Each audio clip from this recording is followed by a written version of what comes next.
역대상 18장 1절 말씀이에요. 그 후에 다윗이 블레셋 사람들을 쳐서 항복을 받고 블레셋 사람들의 손에서 가드와 그 동네를 빼앗고,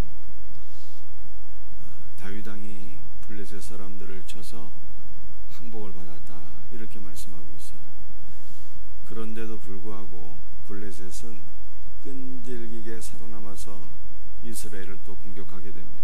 이것이 역대하 21장 16절 말씀입니다. 여호와께서 블레셋 사람들과 구스에서 가까운 아라비아 사람들의 마음을 격동시키사 여호람을 치게 하셨으므로, 분명히 다윗에게 항복했는데 진멸되지 않고 또 살아남아서 여호람을 공격하는 그러한 이 모습을 우리가 보게 됩니다. 제가 여호수아서에서 이 블레셋에 대해서 여러 차례 말씀을 드렸죠. 블레셋은 여호수아에서도 정복을 받았지만 진멸되지 않고 살아남아서 이스라엘을 대적하게 돼요. 삼손에 의해서도 무너지게 되었지만 진멸되지 아니하고 또 이스라엘을 공격하게 됩니다. 다윗에 의해서도 진멸당하게 되었지만 끝까지 살아남아서 또 이스라엘을 공격하는 이 블레셋의 모습을 볼 수가 있습니다. 여러분들, 블레셋은 제가 뭐라고 설명을 드렸습니까? 블레셋의 의미는요, 통곡하다, 슬퍼하다, 한숨쉬다 라고 하는 뜻입니다. 이 블레셋은 다른 말로 표현하면 슬픔과 절망의 영이에요. 이 슬픔과 절망의 영은 예수를 믿는 신자에게서도 쉽게 떨어지지 아니하고 끝까지 쫓아다니면서 그리스도인을 괴롭히는 것이 슬픔과 절망의 영, 바로 블레셋이다 라고 하는 것을 성경에 말씀하고 있는 것입니다. 그런데 이 역대상 18장 1절 말씀을 우리 한번 다시 보겠습니다. 다윗이 블레셋 사람들을 쳐서 항복을 받고 블레셋 사람들의 손에서 가드와 그 동네를 빼앗았다. 이 가드와 그 동네는 딸들이라고 하는 뜻인데요, 다시 말해서 가드와 주변 모든 마을과 도시들을 다 빼앗았다라고 하는 뜻입니다. 이 병행 구절이 사무엘하 8장 1절인데요, 사무엘하 8장 1절은 이렇게 말씀하고 있어요. 그 후에 다윗이 블레셋 사람들을 쳐서 항복을 받고, 똑같은 말씀이죠. 블레셋 사람들의 손에서 메덱 암바를 빼앗으니라, 이렇게 되어 있어요.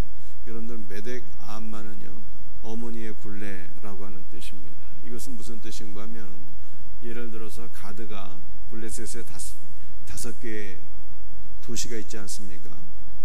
가사 가드, 또 에글론,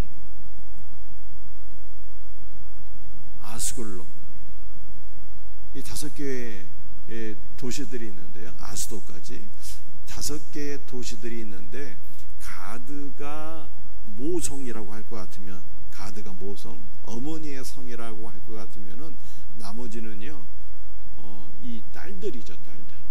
부속 도시인 거예요, 부속 도시. 그런데 다윗은요, 모성인 가드만 점령한 것이 아니라 나머지 4개의 성들도 다 점령하고 빼앗았다라고 하는 뜻이에요. 그런데도 이제 살아남은 것이죠. 그런데 우리가 이 말씀을 그리스도 안에서 이제 다시 보아야 하는 것입니다. 그러나 다윗은 그리스도의 조상이고 그리스도의 예표 아닙니까? 여러분들, 우리 예수님은 십자가에서 죽으셨어요. 그런데 그리스도의 십자가는 어떤 것일까요? 그리스도의 십자가를 우리가 여러 가지로 살펴볼 수 있지만, 그리스도의 십자가를 단 한 단어로 설명한다면 그것은 바로 종결인 것입니다. 그리스도의 십자가는 종결이에요. 바울은 갈라디아 2장 20절에서 이렇게 고백했습니다. 내가 그리스도와 함께 십자가에 못 박혔나니. 그리스도의 십자가에는 모든 것이 못 박혀서 종결되는 거예요. 우리의 죄도 십자가에 못 박혀 종결되고요, 우리의 옛사람도 십자가에 못 박혀 종결되고요, 원수마귀도 십자가에 못 박혀 종결되고요, 십자가에서 사탄의 권세가 깨지는 거예요. 그리스도의 십자가에서는 세상도 못 박혀 종결되고요, 그리스도의 십자가에서는 블레셋도 못 박혀 종결되는 거예요. 그러므로 우리는 끝까지 따라다니고 대적하고 괴롭히는 이 슬픔과 절망의 영이 이미 십자가 안에서 그리스도와 함께 못 박혀 종결되었다고 하는 믿음으로 살아야 되는 거예요.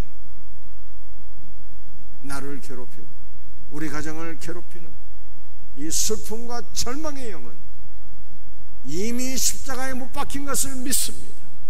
모든 슬픔과 절망의 영들은 예수님의 이름으로 명하노니 물러갈지어다. 이 믿음으로 승리할 수 있는 우리 성도들이 되기를 주 예수의 이름으로 축복합니다.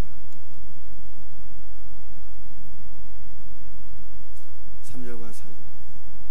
소바왕 하닷 에셀이 유브라데 강가에서 자기 세력을 펴고자 하며 다윗이 그를 쳐서 하마까지 이르고 다윗이 그에게서 병거 1000대와 기병 7000명과 보병 20,000명을 빼앗고 다윗이 그 병거 100대의 말들만 남기고 그 외 병거의 말들은 다 발의 힘줄을 끊었더니, 여러분들 소바 왕 하닷 에셀이 유브라데 강가에서 세력을 넓히고자 했는데 오히려 다윗 왕의 공격을 받았다라고 하는 말씀이에요. 여러분들 소바 왕은 어떤 왕일까요? 소바는 성경에 아람 나라라고 하는 나라가 있어요. 이 아람은 지금으로 하면 시리아예요. 시리아. 그런데 시리아의 한 도시국가, 큰 아람에 소속된 하나의 작은 도시국가다 라고 여러분들이 이 말씀을 이해하시면 좋겠습니다. 소바왕 하닷 에셀이 유브라데 강가에서 자기 세력을 확장하려고 했는데 오히려 다윗 왕의 공격을 받게 됩니다. 다윗은 하닷 에셀을 공격하고 그에게서 무엇을 빼앗게 됩니까?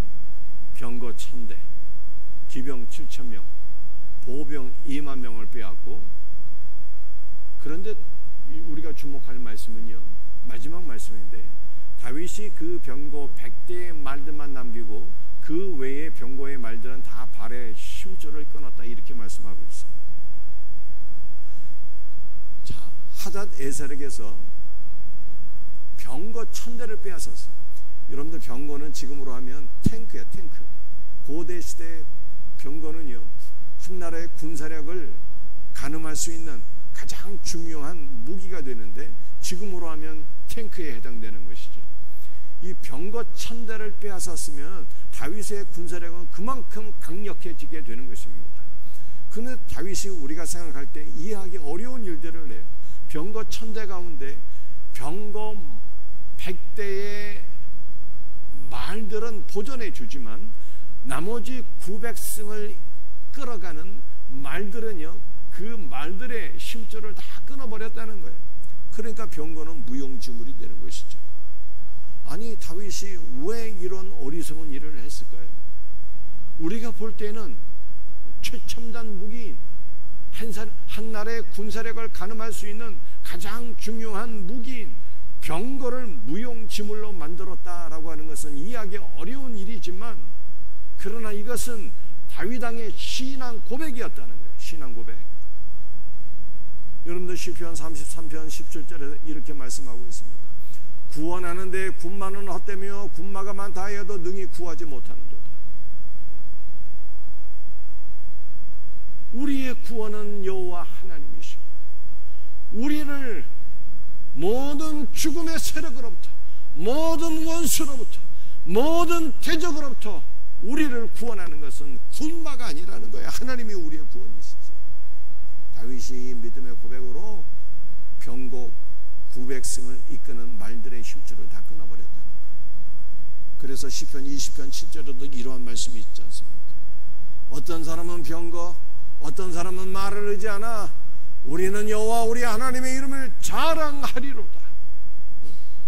세상 사람들은 병거를 의지하고 세상 사람들은 말들을 의지하지만 나는 여호와 하나님을 의지하고 신뢰하며 그를 자랑하리로다. 이것이 다윗의 믿음의 고백이었다는 것입니다. 그러므로 오늘 우리도 결단해야 돼요. 이제 나의 남은 인생 여전히 많은 혼란이 있고 고난이 있을지라도 나는 무엇을 의지하며 살 것인가? 병거를 의지하거나 나를 지켜주는 그 무엇이지?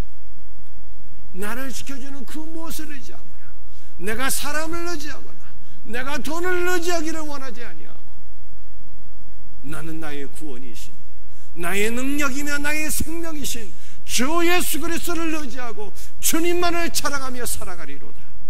이것이 다윗의 고백이었고 이것이 우리의 고백이 되기를 예수님의 이름으로 축복합니다.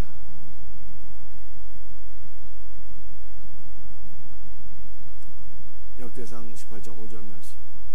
다메섹 아람 사람이 소바왕 하닷 에셀을 도우러 온지라 다윗이 아람 사람 22,000명을 죽이고. 여러분들 아람 사람들이 소바왕 하닷 에셀을 도우러 왔다 그랬어요. 왜 그랬을까요? 제가 이미 설명드렸습니다. 여러분들 소바라고 하는 나라는요 큰 아람에 소속된 하나의 도시국가인 것입니다. 그러므로 소바왕 하닷에셀이 다윗과의 전쟁에서 패하게 되었을 때 아람 나라가 하닷에셀을 도우러 왔다 이렇게 말씀하고 있는 거예요. 그런데 그때 다윗이 아람 나라도 이기고 아람 군대 22,000명을 죽이게 되었다라고 성경이 말씀하고 있는 것입니다. 여러분들 역대상 18장 5절은 어떤 말씀일까요? 우리 다윗은 그리스도를 상징하는 것으로 생각할 수 있겠죠. 그런데 세상 나라들이 그리스도를 대적하기 위하여 서로 연합하는 그러한 모습인 것입니다. 세상 나라들이 그리스도를 대적하기 위하여 연합하나 세상 나라는 영원하지 못하고 반드시 망하게 된다. 그리스도를 대적하는 개인이나 그리스도를 대적하는 나라나 그리스도를 대적하는 어떠한 세력이 있을지라도 반드시 망하게 된다는 것이 역대상 18장 5절 말씀인 것입니다. 그러므로 참 죄는 무엇입니까? 그리스도를 대적하는 나라와 민족과 개인은 망하게 되니 우리는 그리스도와 확신하며 살아야 돼. 이것이 가장 큰 지혜인 거예요. 그리고 이것이 바로 시편 2편에서 우리들에게 교훈하는 말씀입니다. 그의 아들에게 입맞추라. 그의 아들이 누구예요? 예수님이야. 예수님. 그의 아들에게 입맞추라. 그렇지 아니하면 진노하심으로 너희가 길에서 망하리니 그의 진노가 급하심이라. 여호와께 피하는 모든 사람은 다 복이 있도다. 할렐루야. 사랑하는 성도들이여, 죄 중에 가장 큰 죄는 어떤 죄일까요? 죄 중에 가장 큰 죄는요, 예수님을 믿지 않는 게 가장 큰 죄예요. 이건 영원토록 사함이 없어요. 이 죄를 가리켜서 성령 회방죄라고 성경이 말씀하고 있는 것입니다. 그런데 예수님을 믿지 않는 성령 회방죄, 이거 다음으로 큰 죄는 뭘까요? 우리는 다 예수님을 믿고 있으니까 이 성령 회방죄, 예수님을 믿지 않는 죄는 없다 이 말이죠. 그런데 그 다음으로 큰 죄가 있어요. 그 다음으로 큰 죄는 뭔지 알고 계십니까? 예수님을 사랑하지 않는 거예요. 예수님을 사랑하지 않는 거예요. 예수님을 믿지만 예수님을 사랑하지 않아. 그리스도께 입 맞추고 그를 더욱더 사랑하고 그를 더욱더 가까이 하고 그와 더불어 확신하며 살아야 되는데, 믿기는 믿지만 예수님을 생각할 때 소가 닭 보듯이 그렇게 별 관심 없이 예수님을 대한다면 이것은 신자가 지을 수 있는 가장 큰 죄가 되는 거예요. 그러므로 우리는 소가 닭 보듯 예수님을 바라보지 말고 우리의 마음과 목숨과 뜻과 힘을 다하여 주 예수 그리스도를 사랑하며 어제보다 오늘 더 그리스도를 가까이 하고 오늘보다 내일 그리스도를 더 가까이 하며 살아갈 수 있는 복된 은혜가 있기를 예수님의 이름으로 축복합니다. 오늘 마지막 말씀이에요. 역대상 18장 6절 말씀 우리 한번 같이 읽어볼까요? 다윗이 다메섹 아람의 수비대를 두매 아람 사람이 다윗의 종이 되어 조공을 바치니라. 다윗이 어디로 가든지 여호와께서 이기게 하시니라. 얼마나 감사한 말씀인지 모르겠어요. 다윗이 어디로 가든지 여호와께서 이기게 하시니라 라고 말씀하고 있습니다. 이 다윗은 한 면에서는 그리스도를 가리키고 또 한 면에서는 우리를 가리키는 거예요. 그러므로 우리가 어디로 가든지 여호와께서 이기게 하실 줄로 믿으시기를 바랍니다. 오늘도 그리스도 예수 안에서 여러분들이 어디로 가든지 주님과 함께 동행하면서 오늘 하루 승리할 수 있는 복된 은혜가 있기를 주의 이름으로 축복합니다. 여러분들, 다윗이 소바왕 하닷에셀을 도우러 오는 아람 나라를 이기게 되었어요. 아람 나라를 정복하고 아람의 수비대를 두게 되었고, 그러므로 아람 나라는 다윗의 종이 되어서 조공을 바치게 되었다라고 하는 것이 역대상 18장 6절 말씀이에요. 여러분들, 아람은 지금으로 하면 어디입니까? 시리아라고 말씀드렸어요. 시리아. 그런데 이 시리아 지역은요, 신약 성경을 보게 되면 예수님과 제자들에 의해서 다 정복을 당하게 됩니다. 그 다윗은 그리스도를 예표하는 것이기 때문에 구약의 말씀이 신약에서 다 성취가 되는 거예요. 여러분들, 시리아의 수도는 다메섹이잖아요. 다메섹. 부활하신 예수님께서 이 다메섹에 나타나셔요. 바울이 부활하신 예수 그리스도를 만나게 되고 그가 거듭나게 됩니다. 그것뿐만이 아니에요. 이 다메섹에서 더 위로 올라가야 되면 안디옥이 나오게 되는데, 예루살렘 교회에 큰 핍박이 일어나게 되었을 때 성도들이 이 아람의 안디옥으로 다 도망가서 거기에서 교회를 세우게 되니 그 교회 이름이 안디옥 교회, 안디옥 교회. 그 안디옥 교회가 세계 선교의 중심지가 되잖아요. 세계 선교의 중심지. 그러니까 구약 성경에 다윗이 아람을 정복하는 것이 신약에서 성취가 되는데, 다 예수님과 예수님의 제자들, 초대교회 성도들을 통해서 아람이 다 복음으로 정복이 돼. 복음으로. 여러분들은 아람이 다윗에게 정복이 됐듯이 우리도 그리스도께 정복이 되어야 돼. 그리스도께 정복이 되어서 그리스도의 종이 되는 것이 복 중에 복인 것을 믿으시기를 바랍니다. 오늘도 우리는 내 고집대로 살면 안 되는 거예요. 주여 나를 정복하소서.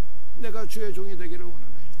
이렇게 기도하시고, 그리스도께서 우리의 영도 정복하시고 우리의 마음도 정복하시고 우리의 몸도 정복하시고 우리의 가정도 정복하시고 우리의 자녀도 정복하시고 우리의 직장과 사업장과 우리의 모든 삶의 영역을 다 정복해서 주님이 통치하셔야 되는 거예요. 주님이. 우리는 그리스도의 종으로 살아야 되는 것입니다. 아람이 다윗의 종이 되어서 다윗에게 조공을 바치게 되잖아요.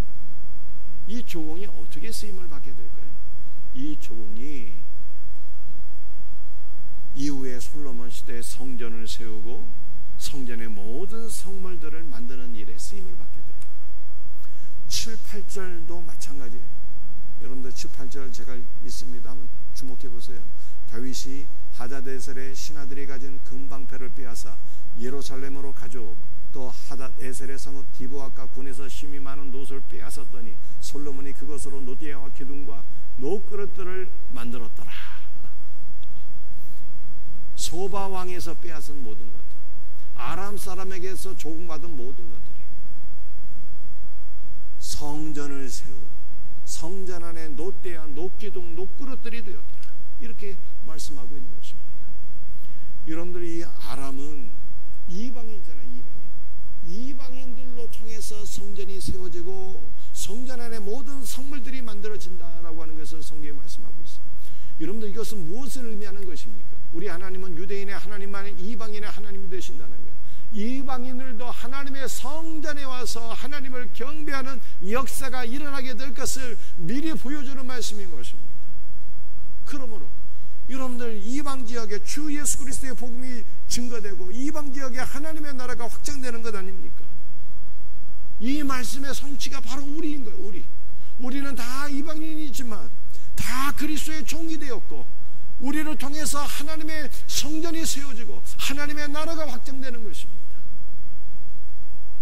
역대상 18장 말씀의 성취가 우리라는 거예요.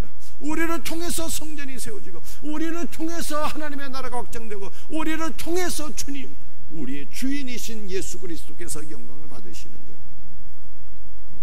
그러므로 사랑하는 성도, 오늘 이 말씀 붙잡고 기도하세요. 주여, 나의 모든 것을 정복하시고 나는 주님의 종이 되게 하시고 나를 통해서 하나님의 나라가 확장되게 하소서. 땅 끝까지 확장되게 하소서. 이 일에 내가 쓰임받게 하옵소서. 이 일에 우리의 가정이 쓰임받고 우리의 생명샘교회가 쓰임을 받게 하옵소서. 우리의 자녀들도 주 앞에 쓰임받게 하옵소서. 기도하고 응답받는 우리의 성도들 되시기를 주의 이름으로 축복합니다. 기도하시겠습니다. 아버지 하나님, 감사와 찬송과 영광을 주님 앞에 돌려드립니다. 주여, 주께서 소바왕 하닷 에셀도 정복하시고 아람도 정복하시고 그들의 모든 것들이 주 앞에 바쳐져서 성전을 세우고 하나님의 나라를 확장하는 일에 쓰임받게 된 것을 저희들이 말씀을 통해서 확인해 보았나이다. 주여, 오늘 이 말씀이 우리의 말씀인 것을 믿습니다. 주님께서 우리를 정복하시옵소서. 우리의 영과 혼과 육신도, 우리의 자녀들도, 가정도, 직장과 사업장도, 우리의 삶의 모든 것들을 주님이 다 정복하셔서 주님의 것이 되게 하여 주옵시고 하나님의 나라 확장을 위해서 우리가 쓰임받게 하여 주시옵소서. 주님이 홀로 영광 받으시옵소서. 모든 것을 감사합니다. 주님께서 이루어 주시옵소서. 오늘 새벽에도 주의 벌로 우리를 덮어주시고 주의 영과 생명으로 충만케 하시고 간구하는 모든 것들을 응답하여 주시옵소서. 감사하고 주 예수 그리스도의 이름으로 간절히 기도드리옵나이다. 아멘.